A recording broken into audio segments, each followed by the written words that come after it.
nabili dito ang seaweed sa TikTok. Alam na alam nyo yan sa mga nanonood sa akin. Mahilig talaga ako sa kahit na anong klaseng seaweeds. At gusto kong subukan to kasi nakita ko lang dito, dumaan lang dito sa FYP ko. At super sulit na daw to kasi meron na tong 12 packs sa isang ganito.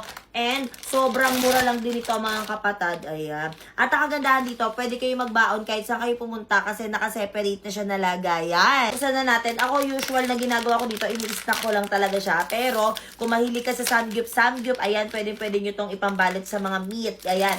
At pwedeng ilagay nyo rin sa rice. Gawin yung ano tawag doon, yung parang nori-nori kineme labu, mga ganon. So, ang laman nito, ang bango. Uy, ayan, cute. So, meron siyang ilang piraso to? 4 na strips sa isang pack. Ayan. Meron siyang parang mga sesame seed. Ayan, oh.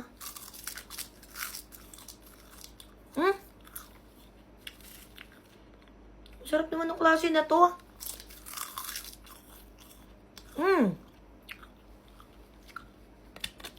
Okay to sa akin, ha.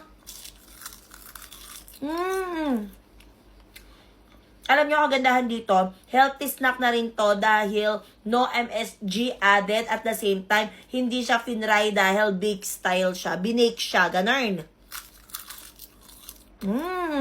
Kaya, kung gusto mo na rin itry, ilalagay ko sa yellow basket, mag-check out ka na. Ano daw ba yung ginagamit kong lotion? Alam nyo mga kapatid, wala na talaga akong sinikreto sa inyo. Lahat na talaga ng sikreto ko sinabi ko na sa inyo. Actually, hindi na rin talaga to sikreto kasi sinasabi ko naman din at nakikita nyo naman din na ginagamit ko talaga to. Itong Niacinamide Whitening Lotion, mga kapatid. Ito, gustong gusto ko to kasi alam nyo kung bakit. Pero na kasi itong Niacinamide. Alam nyo naman na ang Niacinamide ay nakakapag-patone or nakakapag-brighten ng ating skin. Kasi ako, hindi naman ako perfectong tao. Meron din talaga akong mga uneven skin tone. At the same time, meron na rin kasi itong nail extract, centella asiatica na nakakapagpa-increase ng elasticity ng ating skin.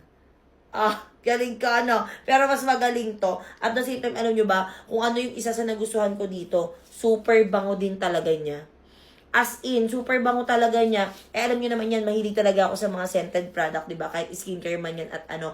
At the same time, ang napansin ko kasi dito sa lotion na to, mabilis siyang i-absorb ng ating skin. Kasi ang dami ko nang nagamit na lotion. Ayoko ng mga lotion or may na-encounter kasi ko ng mga lotion na parang may tubig na siya. Alam mo yun, na parang ano to. Tapos mga talaga yun yung mga kilala talaga na lotion na hindi ko alam bakit parang nagbago yung formulation.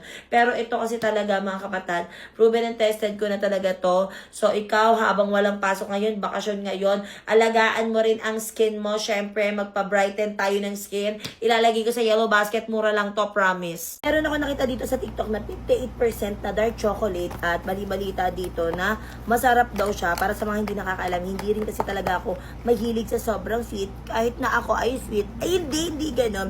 So, mas gusto ko talagang kumakain ng dark chocolate kasi gusto ko yung may pait na lasa. Yan. So, by the way, this is from Bibisan. So, meron tong 58% na dark chocolate daw at ito siya. Hindi siya messy kainin kasi nakaseparate siya na lagayan. So, tikman na natin siya kasi sobrang naku-curious ako. Sabi nila kasi premium daw yung lasa nito. So, hindi mo na kailangan kasi di ba yung mga dark chocolate. Medyo ano siya ngayon. Anong tawag dito? Medyo nag-melted na siya kasi hindi ko siya nailagay sa rep. So, ito yung itsura niya. Ooh.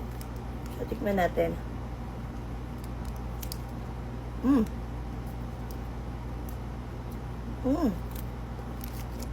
Sarap niya.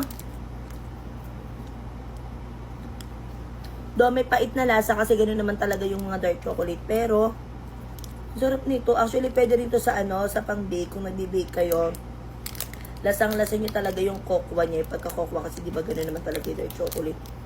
Hala, dapat pala 3 na binili ko nito.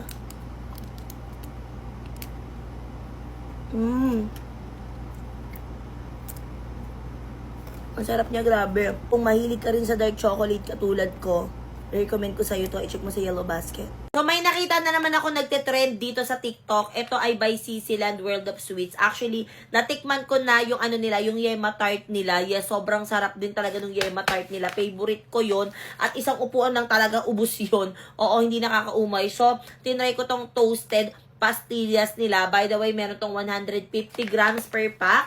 At excited na ako kasi hindi naman din ako mahilig talaga sa matatamis. Alam nyo yan. Pero ngayon kasi nagkikrib ako. Ewan ko kung magugustuhan ko yung pagkamatamis niya. So, ito yung tsura niya.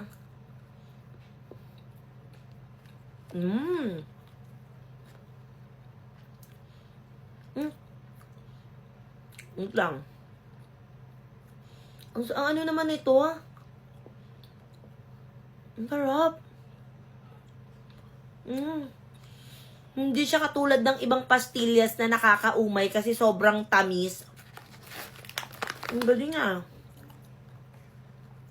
And since toasted pastillas siya, meron siyang, hindi siya yung super tigas katulad ng iba kasi may natikman akong ganito super tigas. Ito hindi.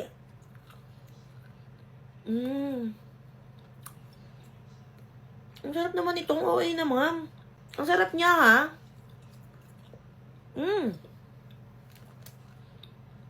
Ang sarap talaga. Promise. Kung gusto niyo matikman, lalagay ko sa yellow basket.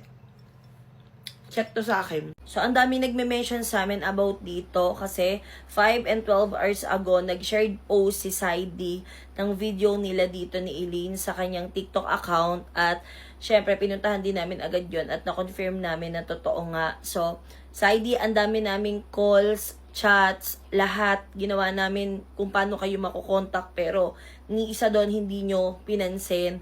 Dinecline nyo yung mga calls namin, hindi nyo pinapansin yung mga chats namin. At alam ko na nababasa nyo yun. Oo, nababasa nyo pero winawalang bahala nyo lang ni Eileen. Hanggang ngayon wala pa rin kaming pahinga, wala pa kaming tulog. Kami nila mama, kaming magkakapatid kasi iniisip namin kung nasan kayo. Sobrang nag-aalala kami. Especially kay Eileen kasi babae si Eileen na kapatid namin. Kaya sobrang sakit sa dibdib na nangyayari yung mga ganitong bagay. Alam ko Eileen na napapanood mo yung mga nagawa naming video. Sana malinawan yung pag-iisip nyo. So, ko lang sabihin sa'yo na nag-aalala kaming lahat para sa'yo, Eileen. Alam mo yan kung gaano kita kamahal. Alam mo yan na nagkakatampuhan mang tayong dalawa. Hindi naman kita natitiis. Gusto ko pa rin lagi yung ikakabuti mo. So, kung napanood mo man to, sana nasa maayos ka. Sana umuwi ka na kasi miss ka na ni ate. So, dahil naglilihi ako, naghanap talaga ako ng hindi ako buntis! Hindi totoo yun. So, dami kasi nagsasabi, dami nagko-comment na ilang months na daw yung dyan ko, kung buntis daw ba talaga ako. Kasi nga, di ba, may ginawa kaming prank last time. Kung di nyo pa yun napapanood, panoorin nyo na sa YT namin, na buntis ako prank or si Eileen din. Ayun, actually, dapat si Eileen yun. So, kumbaga parang double prank siya, ganun. Pinrank namin yung mama at papa namin. So, anyway, bumili ako ng mangga. Hindi dahil sa buntis ako, kundi paborito ko lang talaga tong brand na to. Alam nyo ba? Wait lang. Sobrang sarap talaga nito kasi ito lang natikman ko na dried mango na parang hindi siya dried. Kasi lasang-lasa talaga yung mangga niya. Pagkamangga kasi may iba ko natitikman na ganito. Talagang parang malalasa mo lang sa kanya is matamis. Ito hindi. Saktong-sakto lang siya at the same time. Tignan nyo naman kung gaano kalalaki yung tipak niya. Diba? Sobrang lalaki. Actually, inuunti-unti ko to kasi yung binili ko dito is 500 grams. Inuunti-unti ko siya kasi nga, kung mapapansin nyo, nasa loob ako ng kwarto. Kasi pag nakita na naman to ng mga kapatid ko, wala na to. Ubus na naman to. Kaya kung naghahanap ka ng dried mango na legit talaga yung lasa, well, ilalagay ko sa yellow basket, itry mo na. Kasi pang ilang beses ko nang binibili to. Hindi ako bibili pa ulit-ulit kung hindi ko nagugustuhan. Check out na.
Kung gusto mong matanggal yung mga melasma, dark spot dyan sa mukha mo, kung ano man yung mga sumpa-sumpa dyan, well, gumamit ka nitong Pekka Set. Alam nyo kung bakit? Bukod sa affordable na siya, mura lang din to ha, kasi direct tayo sa planta. Diyos ko, napakaganda rin talaga ng effect nito. Complete set na rin to, katulad lang din ng ibang rejuvenating set. Syempre, usually meron siyang night cream, meron siyang sunscreen. Syempre, hindi pwedeng mawala yan. At syempre, ang ating toner na sobrang ganda rin talaga. Actually, meron din tayong separate na toner na nabibili rin ng ganito. Kasi nga, ang dami nagre-request na magawa ng ganon. Then, syempre, meron tayong pangmalakasan nating niacinamide brightening soap. Tignan nyo kung gano'n siya kalaki ha. Meron na siyang 150 grams per pack. Sobrang laki nun. Bakit ang laki daw nito? Kasi hindi lang naman siya sa face pwedeng gamitin, kundi sa katawan na rin. Syempre, ang niacinamide, napakaganda talaga ng ingredient na yan dahil nakakapag-palighten siya ng mga uneven skin tone, yung mga makukulimlim yung mga part yan sa ating katawan. Kaya, kung gusto mo ng mura, yan. Kung gusto mo ng affordable, at the same time, makakatanggal dyan sa mga sumpa mo sa face. Kasi yung mama ko talaga, fan talaga siya ng Pekka Set. Actually, 3 to 4 weeks, mga ganon. Makikita nyo na rin yung effect nito. Pero syempre, depende yun sa skin type mo. Minsan, mas maaga pang nakikita yung result nito. Minsan, 2 weeks lang after mo gamitin. Kaya ilalagay ko sa yellow basket. Ano pang hinihintay mo? Mag-check out ka na.